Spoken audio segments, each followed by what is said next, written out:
Havoc Demon Hunters are masters of using their warglaives paired with the demonic power of Fel to decimate their enemies. I'm going to show you everything to succeed as playing one in TheWarWithin Season 1 today. It's going to be very beginner friendly and digestible, and I'm also going to show you everything you need to know if you are a veteran player. So there really is something for everyone in this video. Major stat then, looking at stat priorities first, is agility. Of course, higher and higher eye level or item level is what we want to get more agility and higher secondary stats.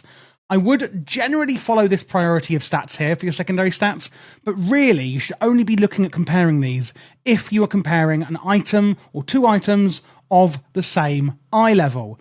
Saying it again, generally a higher eye level is always going to be better and will always be an upgrade. So, looking at the secondary stats we have, Mastery is very specific for Havoc Demon Hunters. It's Demonic Presence. It's going to increase your chaos damage and also increase your movement speed, which is really important as a Demon Hunter. Then we have Versatility. It increases damage and healing done and reduces damage taken. Haste is going to increase how quickly we attack and our spell casting speed. We have Critical Strike, which is going to give you a chance to do more damage. Looking quickly at the set bonus while we're here that we're going to get in Season 1, it's called Husk of the Hypergeal Nemesis.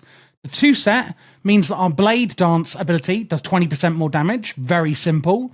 And the 4 set means that our Chaos Strike ability deals 20% increased damage, has a 25% chance to reset the cooldown of Blade Dance, so Blade Dance, Chaos Strike, and reduce the Fury cost of it by 50%.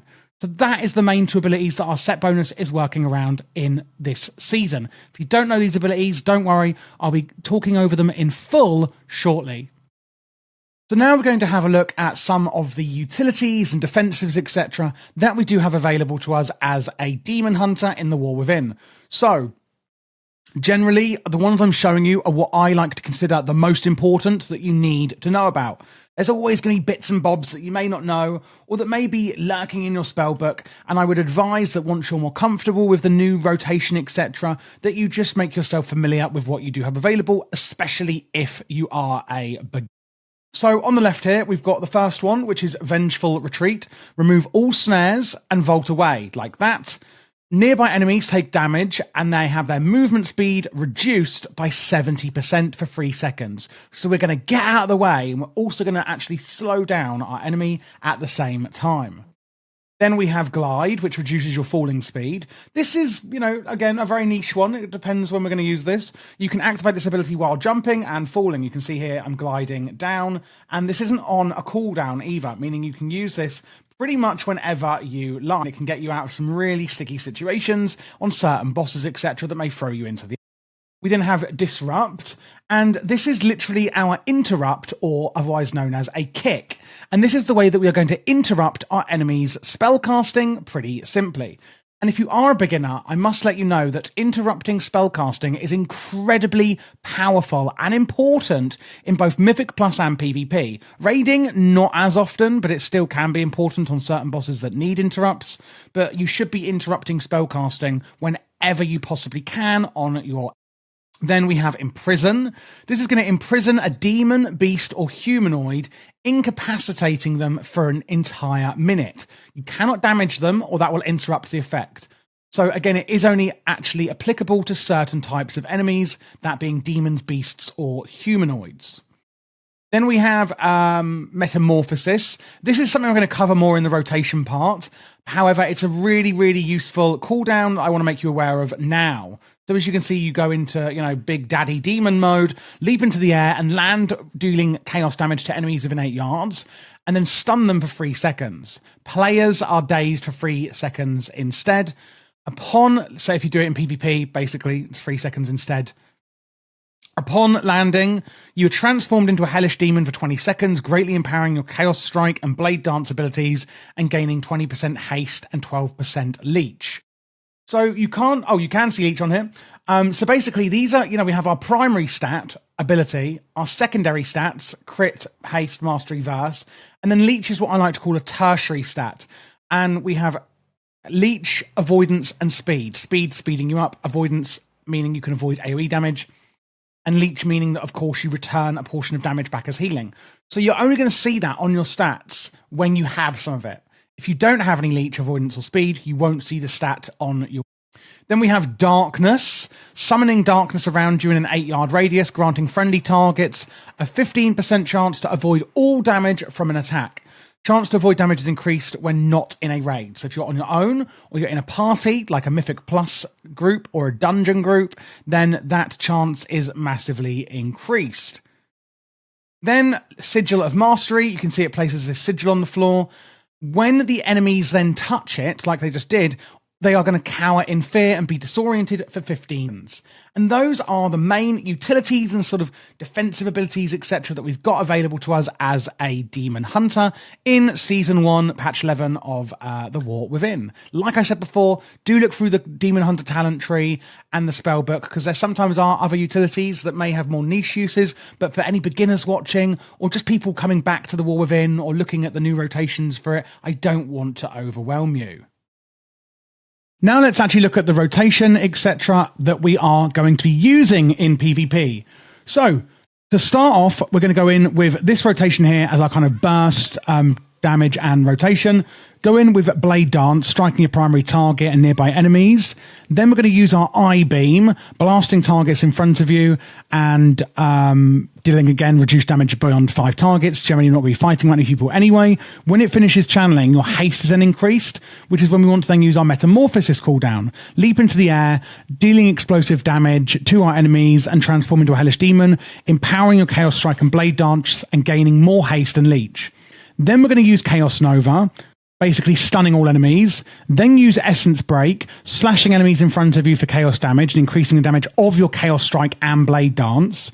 Then we're going to use the Hunt, where we charge at them, striking them for loads of damage, and again, healing us for some damage.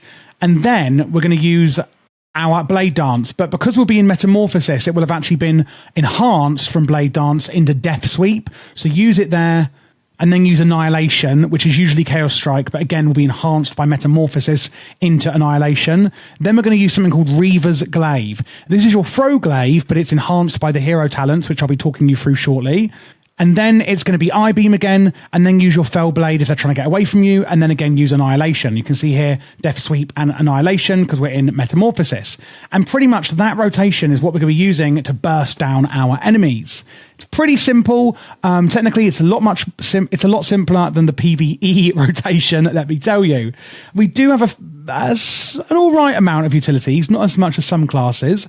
Consume magic, consuming beneficial effects from the target, granting us some fury, which is, our main resource. Darkness is pretty useful. Summon darkness around you, granting a friendly target a chance to avoid all damage of an attack. Chance to avoid damage is increased when you're not in a raid, which we're not, which is great. Disrupt is your basic interrupt for their spellcasting. Spectral Sight, this is insane.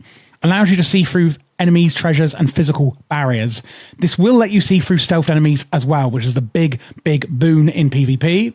Vengeful Retreat, it will remove any snares and you can vault away. So if they're trying to burst you down, you can use Vengeful Retreat on that to get out of there. And then we can also use Fell Rush as well. It will do some damage in its wake, but in PvP I like to use it just to get out of wherever we are. And lastly, Never Walk, increasing movement speed by 100% and becoming immune to damage. We can't attack, but it does last 6 seconds. And again, we're massively sped up and immune. Lastly, for the PvP talents we're going to be using, I like Glimpse. Enhancing our Vengeful Retreat, it provides immunity to loss of control effects and reduces damage you take until you land as well. Reverse Magic, a new ability from PvP talents, is another great one. Removes all harmful magic effects from yourself and all nearby allies within 10 yards, sending them back to their original caster if possible, so you can actually backfire that onto your enemies.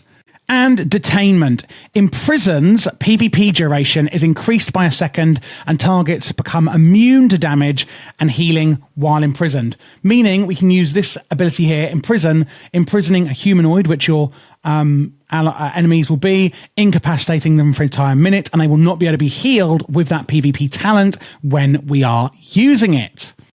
So for this Havoc build, we are going with Aldrachi Reaver hero talents. This is already cooked into the rotation I have shown you, but I want to go over these in more detail because they are the new big thing. Hero talents are completely new to the game, so I think it's good to have a look at why we are doing some of the things we are doing. Art of the Glaive. Consuming 6 soul fragments or casting the Hunt converts your next throw glaive into Reaver's Glaive. What does Reaver's Glaive then do? Throw a glaive enhanced with the essence of a consumed soul at your target, dealing damage, and it also will ricochet to nearby enemies. It begins a well-practiced pattern of glaive work, enhancing your next Chaos Strike and Blade Dance. The enhanced ability you cast first deals increased damage, and the second deals increased further damage. So, going down the left side, first we have Fury of the Aldrachi. When enhanced by Reaver's Glaive, Demon Dance casts 3 additional glaive slashes to nearby targets, and if cast after Chaos Strike, cast 6 slashes instead of 3. Aldrachi Tactics. The second enhanced ability in a pattern shatters an additional soul fragment. Incisive Blade. Chaos Strike deals more damage. Pretty simple there. First choice node. Evasive Action. Vengeful Retreat can be cast a second time. Or Unhindered Assault, where Vengeful Retreat resets the cooldown of Fellblade. Another choice node. In fact, we've got all the choice nodes in the middle here. Army unto oneself. Fellblade surrounds you with Blade Ward, reducing damage taken. Or each soul fragment you consume shields you for an additional amount. Third one, Preemptive Strike. Throw Glaive deals damage to enemies near its initial target, or Reaver's Glaive generates 20 Fury. And lastly, on the right, we have Reaver's Mark. When enhanced by Reaver's Glaive, Chaos Strike applies Reaver's Mark, which causes the target to take increased damage, and if it's cast after Blade Dance, Reaver's Mark is also increased to 14%. While Reaver's Mark is on the target, melee strikes of an additional Glaive Slash for extra damage, and have a chance to also shatter a soul. And Warglade's Thunder, consuming a soul fragment causes your next Chaos Strike to deal more additional damage, and Fellblade will consume up to 5 nearby soul fragments. Lastly, Thrill of the Fight. After consuming both enhancements, you gain Thrill of the Fight, increasing your attack speed for 20 seconds and your damage and healing as well. Now, if any of that sounded convoluted or confusing, again, this is all passives that are happening without you really having to worry about it, as long as you follow the rotation I have shown. But it is pretty interesting how the Aldrachi Reaver hero talents all do work together with all the passives, etc. they are giving us. And now finally onto the consumables and enchants we're going to be using in the War Within as a Havoc Demon Hunter.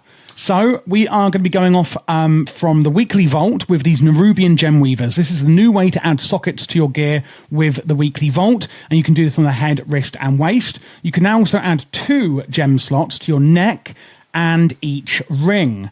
Apart from that, the enchants we're using: Winged Grace on the cloak, adding avoidance and full damage reduction; Crystalline Radiance on the chest, adding primary stat; Avoidance on the wrist; Defender's Armor Kit, which actually will give you primary stat and stamina on your legs; Defender's March on the boots; and then Haste on your rings is probably the best way to go, and then Authority of the Depths on your weapons. Authority of the Depths basically has a chance when you deal damage to add suffocating darkness to your attacks, and that can stack 3 times.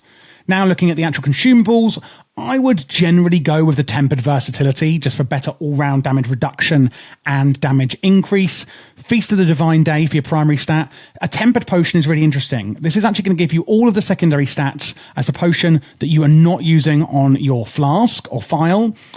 Healing Potion, obviously. Iron Claw Whetstone we can actually put on our weapon. They are bringing, whetstones, etc. back, where they were called, whatever they called them in Dragonflight. Crystallized Augment Runes, if you are using an Augment Rune, would be the one to go for.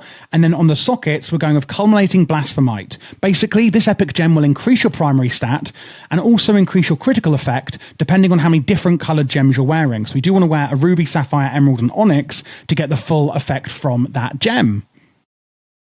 Thank you so much for watching this guide. I hope it was really useful for you in The War Within Season 1, whether it was for Mythic Plus or raiding. If you do have any questions, I'll be happy to help. My Patreon is in the description below, and that is where you can find my LVUI profiles, which I'll show you in a second. And also, I'm putting together a huge macro list for every single spec that's going to be really useful for you in The War Within as well. I am doing all classes and specs for the War Within, so if you are new to the channel, then please do click this playlist here to check out what else I have, which is all of them. There will also be PvP guides on this channel as well for War Within Season 1, so make sure to look out for that. This here is the UI that I was referring to. As you can see, we've got target frames, etc., left and right, and raid frames go in the middle here, and then weak auras in the middle with an action bar down here. Chat is behind where my camera is. Minimap and details, etc., are here on the right. All of the plater profiles, the voodoo, the LVY, etc., details profile has all been made by me. And again, you can get this on my Patreon should you like it.